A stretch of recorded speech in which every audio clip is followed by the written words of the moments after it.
বছরগুলোতে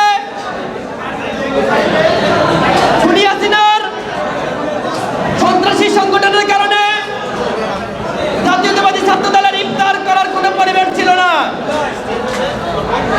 তাই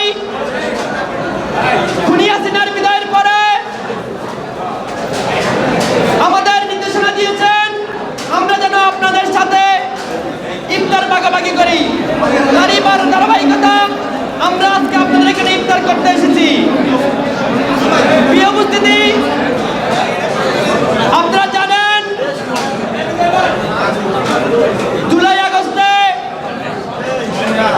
জুলাই আগস্টের আন্দোলনে মিরপুর 10 নম্বরে আমাদের ঢাকা শহরের সবচেয়ে গুরুত্বপূর্ণ পয়েন্ট ছিল এবং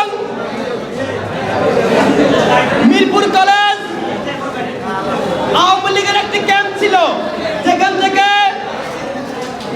থেকে অস্ত্র লোড করে এখান থেকে গুলি করা হতো। আপনারা অনেকে জানেন, আমাদের কাছে সে তথ্য রয়েছে, আমরাও জানি, আমরা এখানে আন্দোলনে ছিলাম। আপনারা এখনো আমাদের জুলাই আগস্টের আন্দোলনের পরে এখনো গভীর ষড়যন্ত্র চলছে।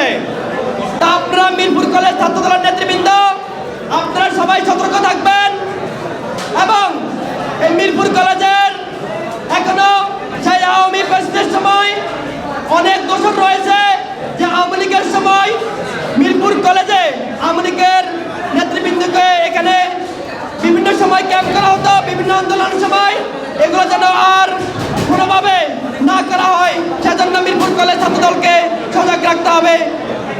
সবাইকে ধন্যবাদ জানিয়ে এখানে বক্তব্য শেষ করছি।